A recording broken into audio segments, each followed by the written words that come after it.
Hello, everyone. Welcome to another episode of Q&A about history of science and technology.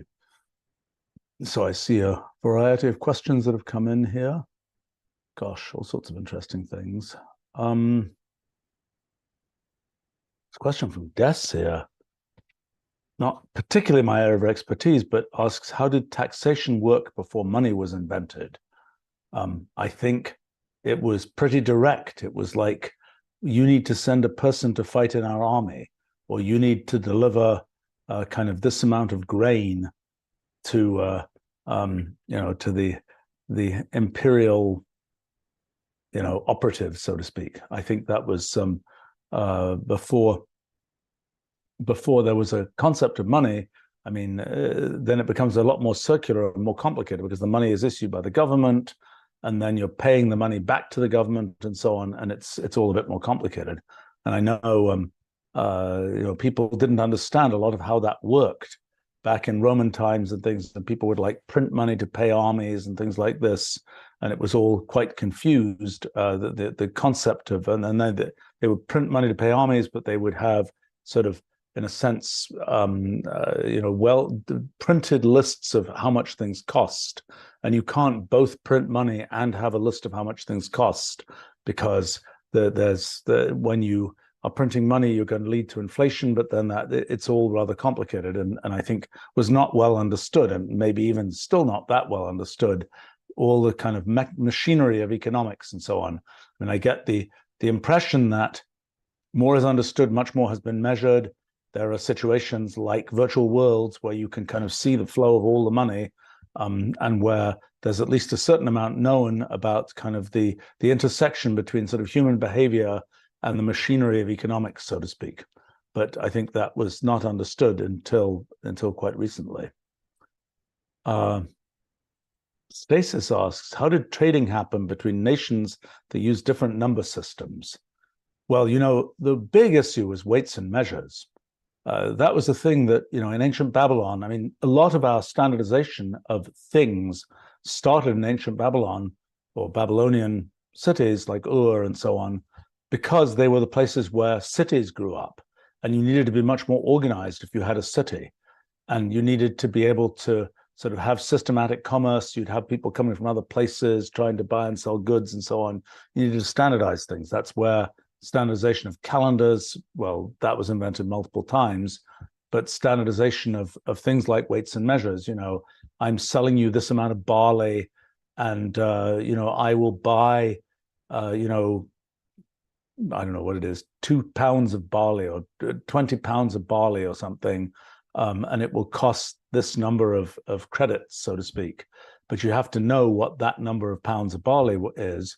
And when people were presumably weighing things with balances, and you had to have these sort of standardized weights, and if somebody could cheat, they could say, well, this is a standardized 1 pound weight or whatever it is, but actually it wasn't. So you had to have this whole elaborate system, which sort of still exists today, of kind of standardizing the standards for weights. So, for example, in the US, what used to be the National Bureau of Standards, now the National Institute of Standards and Technology, essentially provides ways of standardizing things like, when you buy a gallon of gasoline, is it really a gallon? Well, that's sort of that's in the end, that's determined by some standard that eventually flows all the way back to NIST.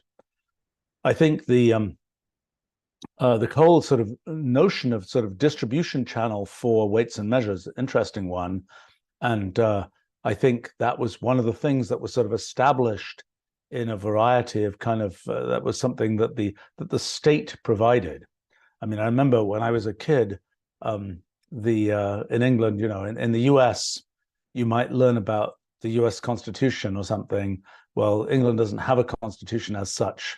And so school kids would learn about the Magna Carta from the 1200s, which definitely had some non-modern provisions in it. I mean, it was basically the barons said to King John or whatever, if you don't play ball, we're going to have a big coup.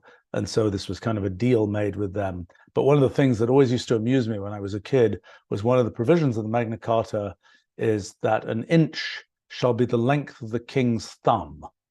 And clearly this is fraught with difficulty because, which king and how do you get from the king's thumb to determine all the different uses of that inch, measuring out fabric, measuring out this, measuring out that. But so this idea of standardizing weights and measures is important when you want to have sort of organized commerce. It sort of arose with cities and so on. Now, what happened for a long, long time is that different city-states would just have different units. And so, for example, things like pounds and ounces and so on, there were certainly way into the 1800s, there were sort of, Belgian pounds weight and, French pound weight, British pound weight, et cetera, et cetera, et cetera. All these different places, and there are books, I have some of these books that literally list by city-state, the different city-states in Germany, for example, would have different values for their standardized measures. And I'm sure it was a big can of worms, kind of doing trade across those things. Now, in today's world, we've obviously got things like the metric system, the imperial system, feet and inches versus meters and so on. And there's a certain amount of sort of dealing with the standardization across that. I mean, there's sort of an effort to define international standards. The ISO, International Standards Organization in Geneva, I guess it is has this habit of producing these sort of proclamations of, ISO, some number that is kind of supposed to be the world standard for how, for the size of a credit card, or the world standard for some unit of this, that, and the other, or even in some cases, in things like ISO 9000, the world standard for the procedures that should be used within a company. That one I find more peculiar. And really what that ends up being is a definition of how you define what you're doing, more so than actually sort of what you're doing, so to speak. It's a kind of a specification of a bureaucratic structure, so to speak. But in any case, this whole question of sort of how do you standardize things and how does that all work is one that in the past, it was very much, once there was a state and it said, we're setting things up for our particular state, there's no guarantee of compatibility. And that meant all kinds of things were incompatible. I don't know, the gauges of railways different in different countries in Europe. And you would have situations where you would have, when a train wanted to go from one part of Europe to another, it would have to kind of be stopped for a long time, be pulled off the tracks, different rolling stock installed, and then off it goes on the different gauge of tracks in the different country.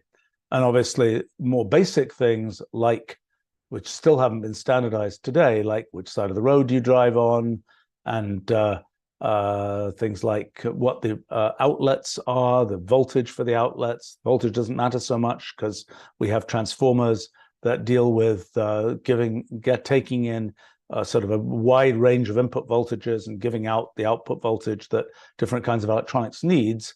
But it's still the case that one ends up with, different shaped plugs in different countries, so to speak. And these are things where at some moment there'll never be sort of a further standardization, because the difficulty of sort of working across standards is not so great that it makes it worthwhile to go to the extreme difficulty of changing the standard. I think Sweden, I guess it was a country that made a change from driving on the left-hand side of the road to driving on the right-hand side of the road. And it's just one of those charming stories about change, is they did it at like, I don't know, midnight or 2 in the morning or something, some day. And they figured that will be a good time to do it because nobody will be out on the road, and there wouldn't be anybody sort of being confused by the fact that all this changeover was happening. Of course, if it's the one moment where a country changes what side of the road it's driving on, everybody's out for tourist value to see that happen. So, but I don't think anything too bad happened. I think people just had that tourist moment. But in any case, now a question would be, why did why did they get to be standardization? For example, the metric system, well, that was Napoleon who invented, caused the metric system as it is now to get set up. And I guess the success of Napoleon spreading across a bunch of countries is probably what spread the metric system. I mean, these different kinds of standardizations, another famous one is for the calendar, which in the time of the Roman Empire, it kind of got standardized to the Julian calendar, kind of put in place by Julius Caesar, with months like August being added and so on, and with the most basic formula for leap years being added.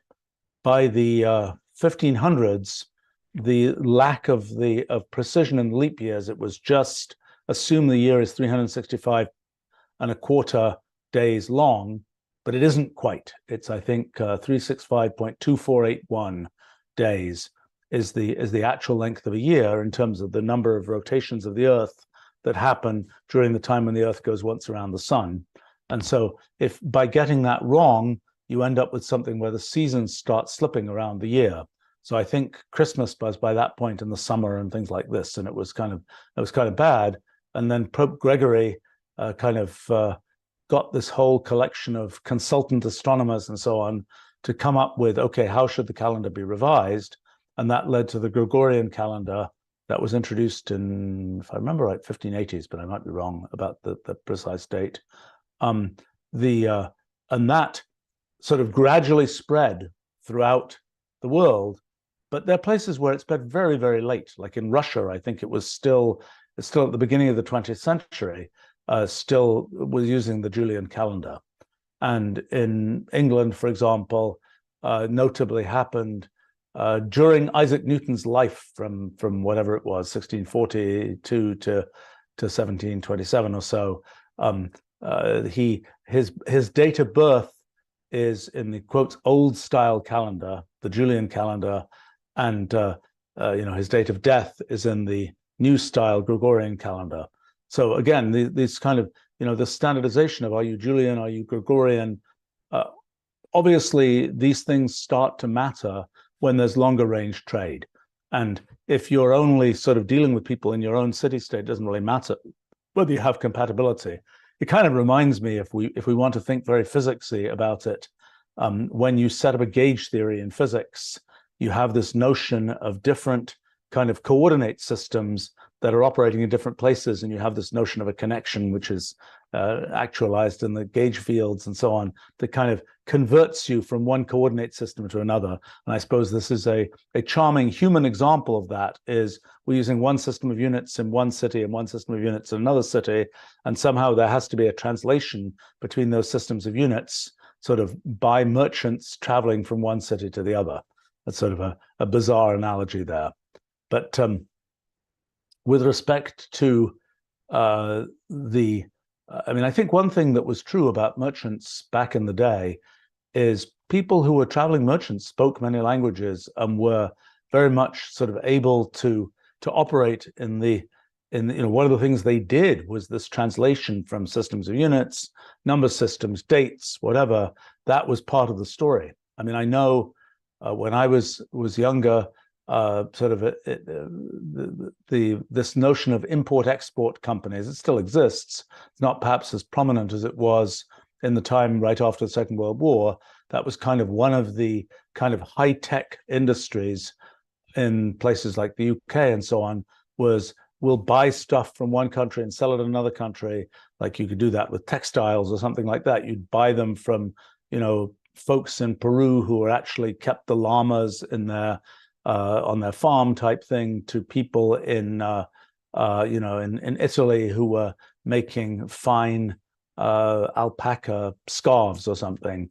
And this whole mechanism of how you actually did trade across different countries was quite non-trivial.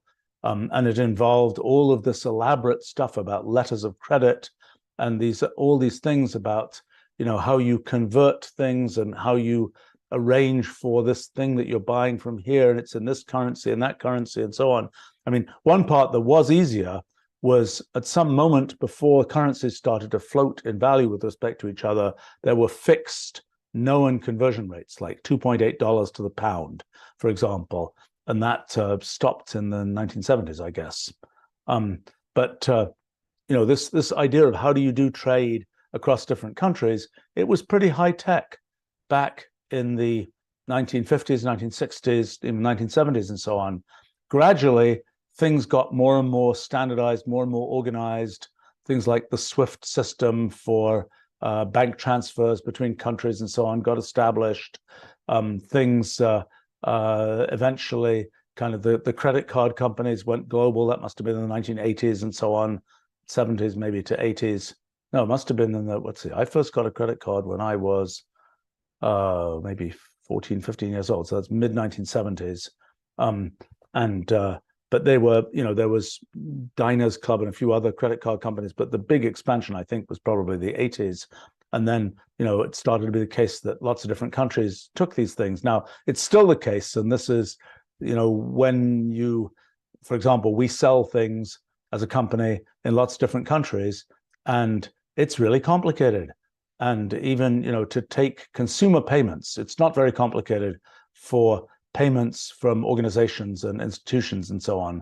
But for consumer payments, it's kind of like there are places where, it's very well standardized, and where it's just there are sort of there are kind of payment processors who can deal with, there's somebody has a Visa card and they're in Singapore or something and they're buying something and it's all very easy. Then the places where it's still very difficult, like India, for example, China, lots of these countries, it's really very difficult to actually get consumers to buy things in those countries and make payments for them. And it's quite an elaborate and baroque system, even to this day. And perhaps in some cases that's, it's a sort of geopolitical fact about the world that maybe in some cases that's even getting more difficult as countries try to sort of close these things in. But anyway, a few thoughts on that subject. Let's see. Patrick asks, can you discuss the role of ancient civilizations such as the Greeks in laying the foundations of modern science and technology? Yeah, I think the Greeks in particular, well, the kind of one thing, we have a certain lack of knowledge about some ancient civilizations because they didn't leave kind of permanent written records. So we know a bunch about the Babylonians because they left a lot of clay tablets. We know a bunch about the Greeks. We know about the Romans. We know much less about the Phoenicians, for example, because they just didn't leave a lot of kind of written artifacts behind. I mean, the Phoenicians presumably gave us our alphabet and things like this, but we know that sort of rather indirectly. It's not because we have a lot of actual tangible documents and so on. I think the Babylonians had sort of quite an organized way of thinking about, number systems. They did things in astronomy. They cared about astronomy. They recorded data about astronomy. They had kind of math problems that we know what they were because they're on clay tablets. And, people would solve these math problems, and they're very similar to the math problems that you would find people solving in, middle school to high school today. They would, except that a little bit of the vernacular, the word problems are different. X number of people are going to dig a ditch, and the ditch has these properties. Probably in most countries, digging ditches is not what the word problems in math are about. But in ancient Babylon, that was a thing for those to be about. And they had a few kind of geometrical figures that were not as common today. Like they had a thing, they called it, what was it? The cow's nose or ox's nose, which is this thing that is kind of the intersection, the figure made when you put four circles right next to each other. There's this kind of hole that's cut out between them. And they were very keen on that particular geometrical figure and working out its area and things like this. But I think what you see is these kind of math exercises that were used primarily to support commerce. And as a kind of a side effect, there was some sort of models, mathematical interpolation models, effectively used to figure out things like the positions of planets and so on. Why did one care about positions of planets? For astrology, for being able to cast horoscopes and say, because it was believed at that time that kind of the conduct of human affairs was affected by the configuration of planets and so on, and that if I don't know, Aries was in the ascendant or something, that meant it was a good time to declare war on the neighboring city-state or something like this. No, not Aries. That doesn't. I think it's planets were in the ascendant and so on. But in any case, I would say that the thing that really happened with the Greeks, and particularly the Athenians, well, actually more generally, the Greek, a whole bunch of Greek city-states, was kind of this, in a sense, commitment to philosophy and the concept that it was kind of worth recording and worth kind of trying to understand the world by pure thought.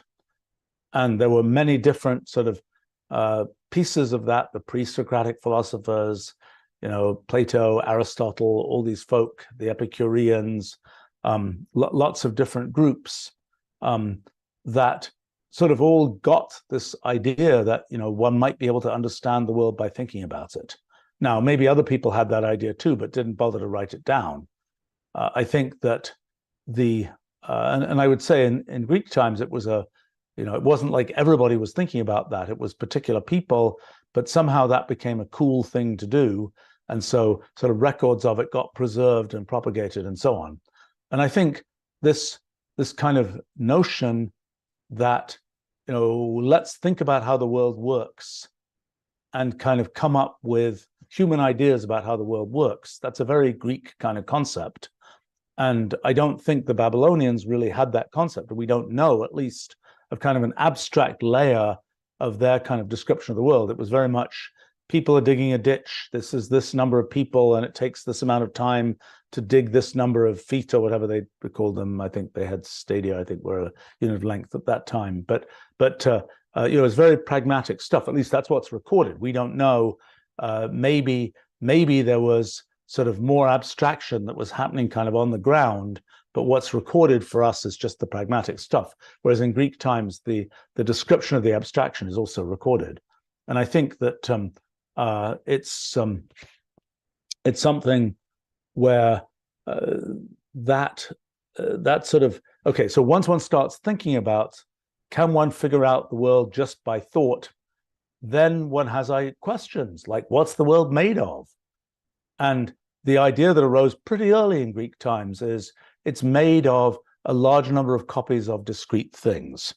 And that's kind of the idea of sort of atomic theory and so on. That was something that Democritus was a pre-Socratic philosopher who had a fairly clear statement, it seems, although most of his actual works have been lost, but sort of commentators on his works make it seem like he had a pretty clear idea that the world might be made of lots of copies of identical atoms. And I'm not sure sort of how people got that idea. Later on in like 1st century AD, Lucretius, in Roman sort of science poet type person who wrote this book called De Rerum Natura, on the nature of things, it's a kind of a topic that I might have picked for myself, on the nature of things as a kind of description of kind of how the world works. But he used as his kind of model of this kind of atoms being put together in different ways, he used kind of grammar and the grammar of sentences. And so for him, it was like there are a discrete set of possible words, and similarly, there is a discrete set of possible atoms somehow, and there are rules for how these get put together, which are like the rules by which words can get put together in sentences. It's perhaps an ultimate irony, descending deep into the rabbit hole here, that in our ideas about the Rulliad and ideas about kind of rullial space and motion in rullial space and so on, when we talk about physical space, the sort of carriers of motion are particles, things like electrons, where an electron can go from one place to another and still be the same electron. Well, in rullial space, the what can go from one place to another and still be the same thing. It seems like it's concepts, which are very closely related to words. And so it would be an ultimate irony that I hadn't realized until this moment of describing it to you, if, in fact, what for us is the origin of sort of discrete things that are like the particles, et cetera, that the sort of precursor of that really is the idea of discrete concepts, and that Lucretius, in his kind of poetic description of the atoms that make up our universe, are like the words and sentences, he might be closer than one might think. That those words and sentences might be like the concepts that are the particle-like entities that exist in real space. That's a very bizarre rabbit hole type concept, but yeah, a concept about concepts and so on. But in any case, I think this notion of thinking about things abstractly, very Greek-oriented idea, led to things like, Euclid trying to state sort of geometry in an abstract way, rather than just saying, look, I can draw this figure and it's obvious it has this or that shape.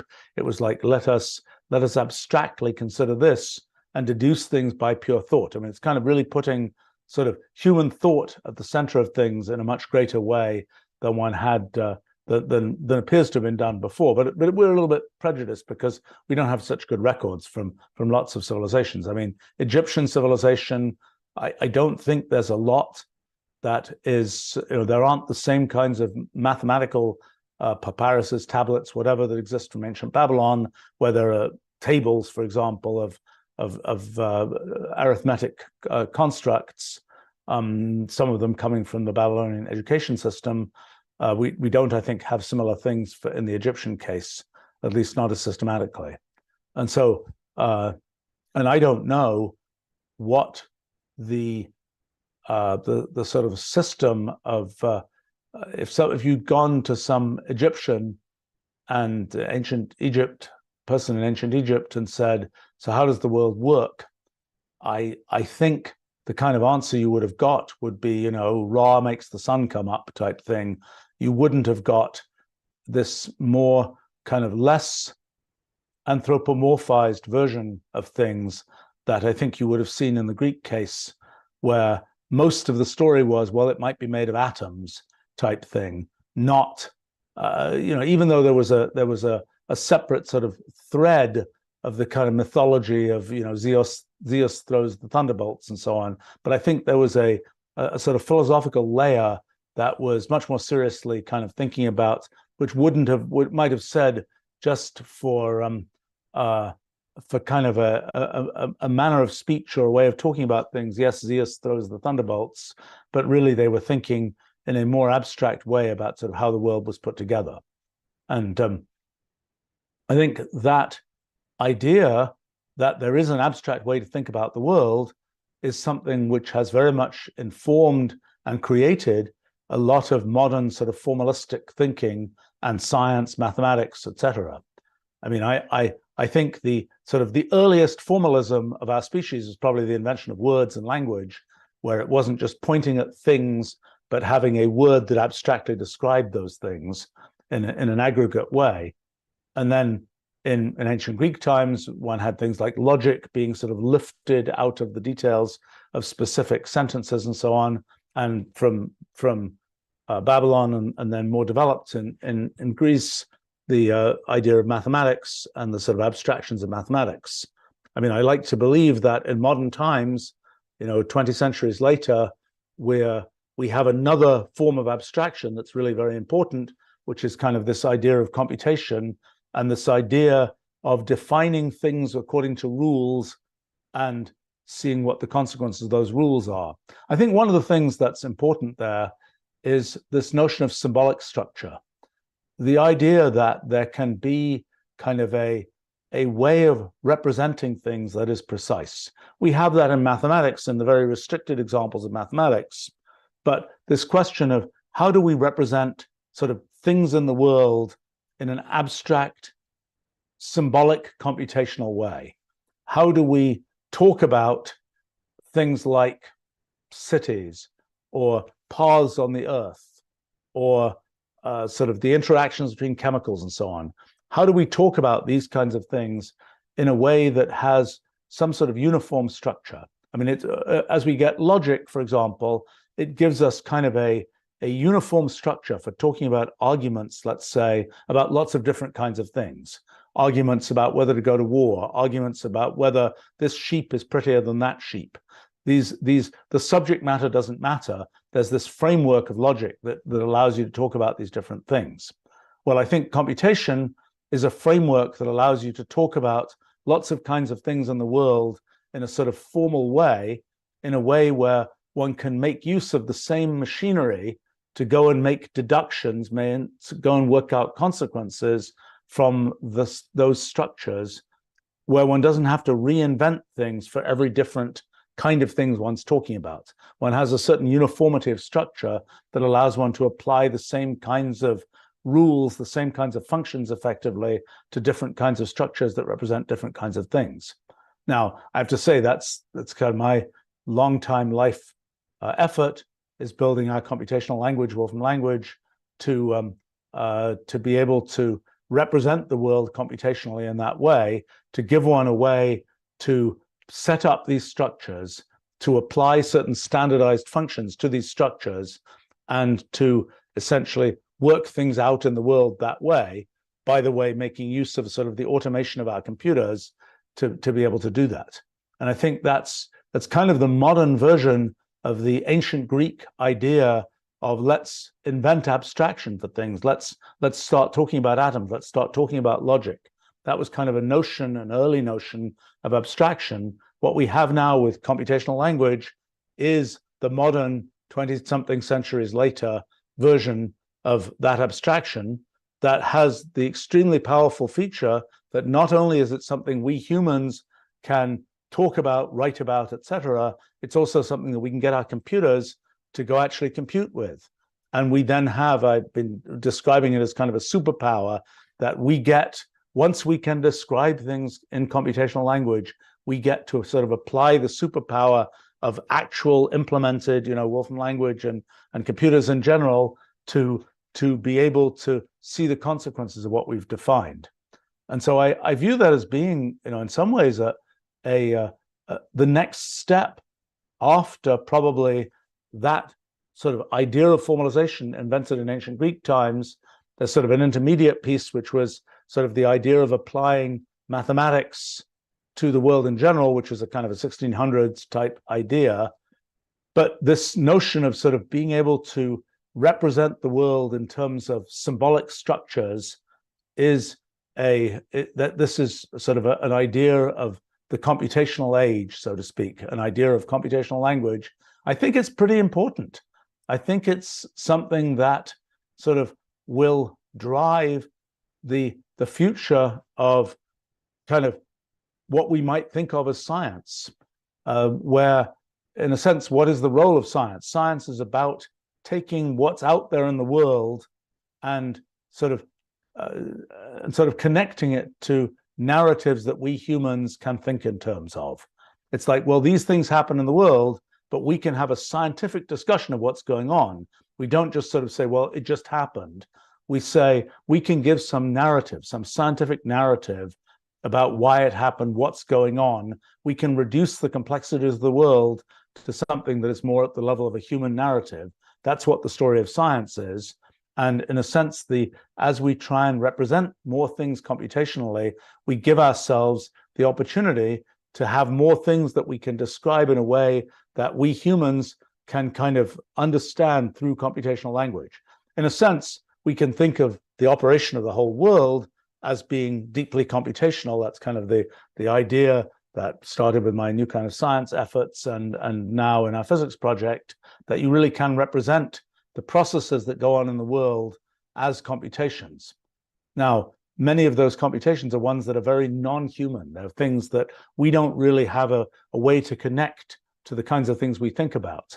And the role of computational language is to somehow provide that bridge to have a sort of a concrete version of the things we can think about that then we can connect to the things that happen in the world. And I think it's kind of an idea that leverages kind of the original sort of ancient Greek idea, but with this major extra kicker that we have actual computers to automate it. And that's why I think what we're doing with computational language and so on is important.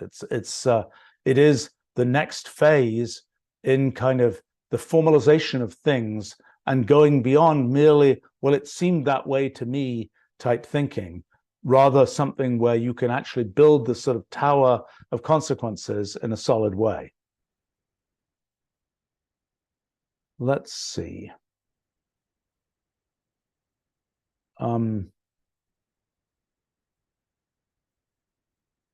Gosh.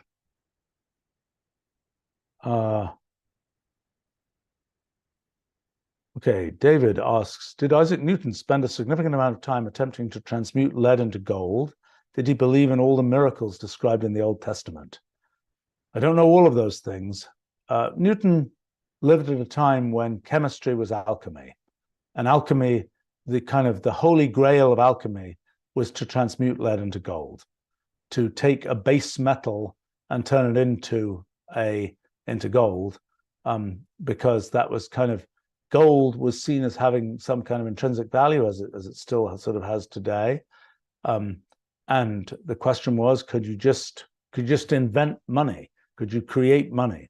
Well, sort of ironically, Newton in his later years became controller of the mint, essentially chairman of the Federal Reserve in modern American terms, in England, sort of dealing with the management of the currency.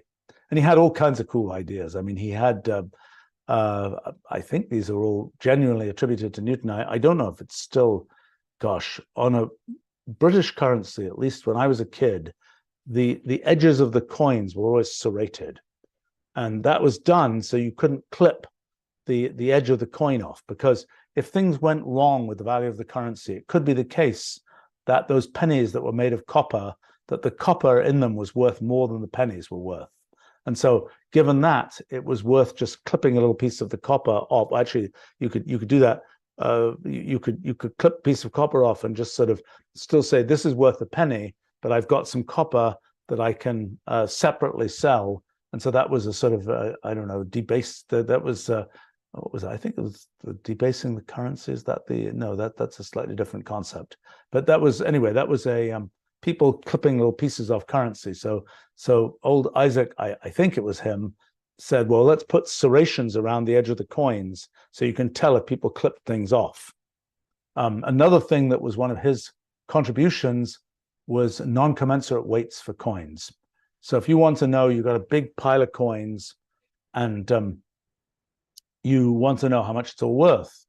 Well, if a coin was, I mean, one thing you could do is just make sort of 1 penny weigh this amount, and then a tuppence, a 2-penny piece or something, weigh twice that amount. But people didn't want to do that for all kinds of reasons. But then the question was, if you've got a big pile of currency, a big pile of coins, can you just weigh them all and figure out by sort of numerics how much of each coin there was? Well, if you have non-commensurate numbers, so for example, if you've got coins that weigh 1 unit and coins that weigh square root of 2 units, then you can tell if you've got 10 plus 7 times square root of 2. That number is something where you can sort of take the pieces apart and see how many ones and how many square root of 2s there were. Well, Newton apparently did that for the British currency. And back in certainly the early 1970s, I could say I had the experience of I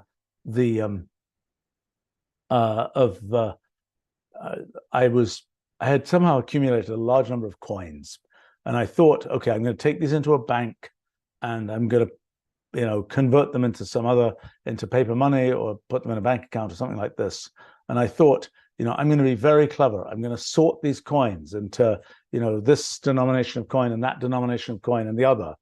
And I take them all into this bank, and I think they were still they said, oh, we don't care about the fact you sorted these. Just, unsort them and put them all in this machine, and it will just tell us how much of each coin there was. And I think that was still at that time working using non-commensurate weights. I mean, later on, there were just coin sorters that would just take the coins and just automatically sort them by a more complicated mechanical device. But that was a contribution there. So it's sort of ironic that Newton was concerned with, he was very concerned with preventing forgery of coins and things like this. So it's ironic that he spent some of his life trying to do the exact sort of the ultimate forgery, in a sense, of turning lead into gold. He was certainly a do-it-yourself kind of scientist. I mean, he ground his own lenses.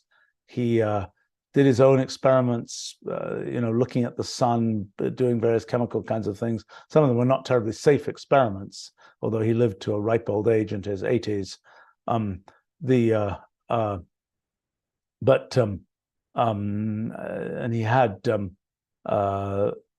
I think that was so he definitely had a strand of doing the kind of experiments that other people were doing in alchemy, and I think also chemistry, although I don't think he made that much progress in chemistry or in alchemy for that matter. And obviously the fact that the word chemistry has the same root pieces as alchemy is not a coincidence. In terms of the Old Testament and Newton's beliefs about those kinds of things, Newton did have some somewhat unusual religious beliefs for the time, things to do with the Holy Trinity, and I don't remember exactly what they were.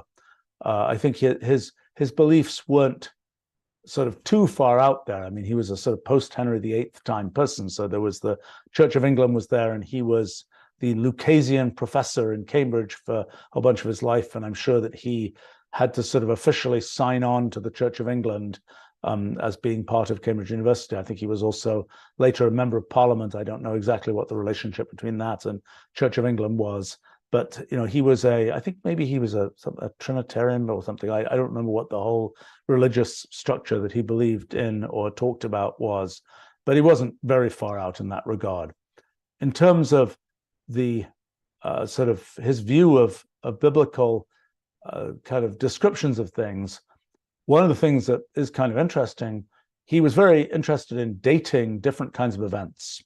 Like one knew when various eclipses took place. He wanted to know, when did that actually happen and what year did it happen? And so he went back and tried to sort of figure out in what year did, in the modern reckoning of years, which was by then the Gregorian calendar, in the modern reckoning of years and so on, when exactly did the Great Pyramid get built, or whatever else, or when exactly did the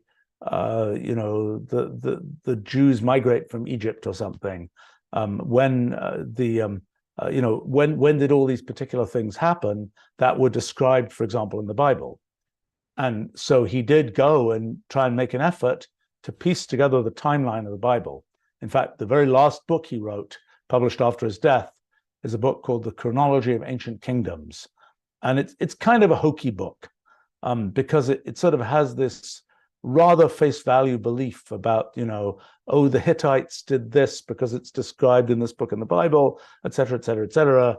And I don't know whether he quite goes into, this person lived for 900 years and so on. But he definitely has, he's taking it seriously as a kind of a thing to build this astronomical timeline that he wants to build. And I don't know whether he did that because what else could he do, or whether he did that because he sort of firmly believed that that was the way things were. I think that like many kinds of situations, one is, he was primarily interested in kind of the science and figuring out the math of figuring out, when would Halley's Comet return and all these kinds of things. And I think he was operating in the kind of political and religious world of his time. I think that there were things where he was just kind of going with the flow on those types of things, as opposed to inventing the new in the case of the mathematics and physics he was doing. And I think I don't know. I think as a member of Parliament, he was a member of Parliament for Cambridge, and I think he spoke only once in the recorded record of Parliament during the time he was there. I think he was just, I don't even know why. I mean, I think the main reason probably that he eventually became controller of the mint is because he made a better living that way. It was a better job. It's like in today's world, you can go into finance and, it pays better than being a professor, probably. That was, I think it was probably true. That was true in the late 1600s, just as it's true today. And I think Newton, he was a bachelor his whole life. And he sort of set up house in London, and actually his niece Catherine Barton was kind of the person who sort of kept his house for him. And he had sort of an extended family that kind of, I suppose, hung out with him to some extent, although he was rather it's said that he was a rather dour fellow. Although when he went to the local pub, apparently, and was sort of interacting with the townsfolk, he livened up, it's said. But in any case, I think he became controller of the mint for the money and perhaps for the prestige, because he didn't know that Newtonian science would be a thing for hundreds of years later. I mean, in his time, he was a well-known kind of scientist, but he definitely wasn't kind of the prominence in those days was much more in the government circles than in doing science. I think it's sort of an interesting thing in the course of history that different professions get to be the cool profession that everybody says, I want to be a whatever. I mean, it always amuses me that, for example, tech entrepreneurs were not really particularly cool back in the, for example, early 80s. It was not really particularly cool. Then they became much cooler. And there's always these periods of time when being a consultant is cool, being a venture capitalist is cool, or being a physicist is cool. I think being a physicist has been reasonably consistently cool since the Second World War. I would say being a mathematician, I don't know. Some countries like France, it's been cool. It's had a lot of coolness factor. But it's always like, what are the top professions as a function of time? And in some countries today, being in the government, the civil service, whatever, is sort of the tippy top profession. That's been true historically in different countries. It goes up and down in popularity depending on kind of the structure of the country and the government and all those kinds of things. I mean, I think it is always interesting to see, what do the cool kids want to do? In even when I was growing up in England, it was, going into the army was kind of a cool kid thing to do. In England, being a journalist was a cool kid thing to do. These kinds of things that that shifts and changes over time. And being a scientist, well, at least some kinds of scientists, has in some ways increased in coolness probably. I think in Newton's day, being a scientist, being a science professor, a professor of mathematics, as he was not a particularly high coolness activity. And being the controller of the mint was definitely much higher on the pecking order.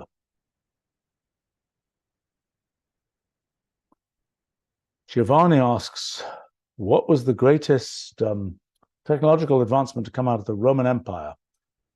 I think a lot of civil engineering kinds of things, whether it's the aqueducts or the roads, these are kind of major infrastructure building ideas. And the Roman roads, they still, the freeway system in England is still sort of built on a lot of it is built on the paths of Roman roads, partly because when the Romans were there and they wanted to build a road, the fact that people owned the land and the way was irrelevant. They just built a road anyway, and that became more difficult in subsequent years.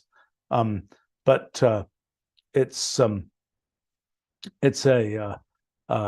fact that there are aqueducts that are still operating, I think, in Italy that were built by the Romans is remarkable. Now, it helps when you build things out of stone, but the whole civil engineering story, the idea of the arches you can build, the things you can do to construct stone buildings and so on, those are all very they were all things that were done in a very, I would say, artisanal way. I mean, we don't know. It wasn't like people were computing things. It was, I don't think it was somebody was sitting there doing calculations with Roman numerals and working out sines and cosines. The Egyptians did know a little bit about sines and cosines and so on. In fact, I think the word sine is a mistransliteration through Arabic of ancient Egyptian going into Latin. But in any case, it was, and it has to do with arcs and chords. I mean, when you make the sine function, the arc sine is kind of the distance on the circumference of the circle. The chord is the thing that is going straight across. And I think the word for chord, I believe it's in ancient Egyptian, transliterated into Arabic, then into Latin, is the thing that gives us the sign, the name of the sign function. But we don't know, I think, of sort of abstract science being done in Roman times. We know mostly of the practical things that they built. Now, there are mysterious things like the Antikythera device, this kind of cog-based computer from sometime between the 1st century BC and the 1st century AD that is presumably of Greek origin. It has inscriptions in the Greek, in the sort of vernacular of the island of Sicily. But that was an example of a piece of kind of Roman era technology that was very singular. We don't really understand how it fits in with other kinds of things, even though, for example, Cicero does make some reference to the existence of an object like this in something he wrote. But, I would say that the Romans, civil engineering was the big thing. I suspect there's some military technology, or at least some, I don't know whether you call it technology, but sort of ways to organize one's army and so on, that was also big for the Romans. I mean, I think it just depends on what a civilization emphasizes, and Rome definitely emphasized, conquering things, provinces, having highly organized setup where you could have these roads going out, all leading to Rome, or whatever is the case, those kinds of things. All right, I probably should wrap up in a moment now because I have to go to something else. I'll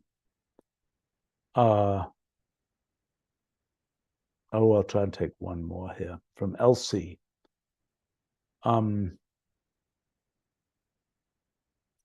Asking about symbolic representations and languages. What do you make of the break from computable mathematics in 1800s and 1900s and our current set-theoretic foundations?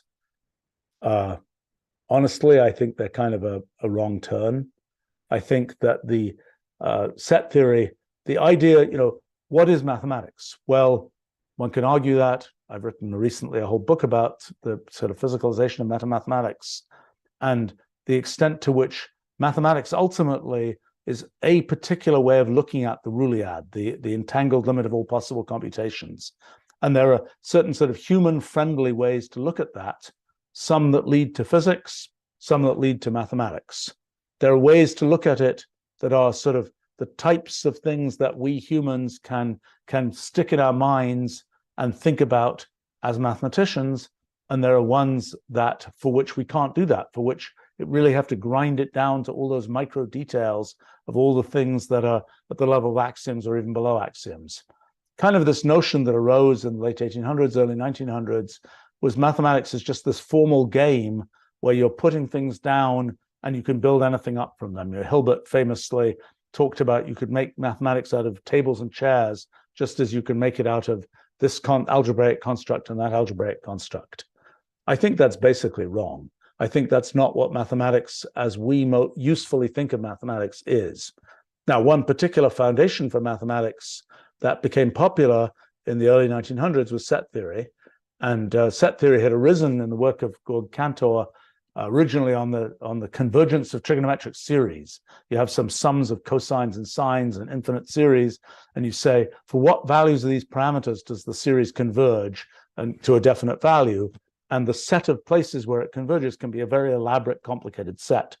And that led Cantor to this sort of elaborate theory of elaborate set theory, which dovetailed with his whole transfinite numbers story. But in any case, it came from the rather obscure place. But then it kind of got consumerized, and by the 1960s, even people were imagining in the new math it should be taught to all school kids and so on in its rather finite, simple form. But the notion that sort of mathematics should be based on this rather obscure kind of thing that's very non-human, that this set theory, I think, is really weird. I mean, there are questions like the continuum hypothesis. We can talk about what it is some other time, but it's a potential axiom of set theory, and we humans have no intuition for whether it's true or not true. I tend to think that there is a way to understand that for us humans, it basically will be true, but that it's true of our way of perceiving things. But in any case, or the things we can construct that sort of fit in with our way of perceiving things. But in any case, the fact that we can't sort of, there's no intuitive way to decide it, or so it normally seems. It's something where we just have to assume it or not assume it.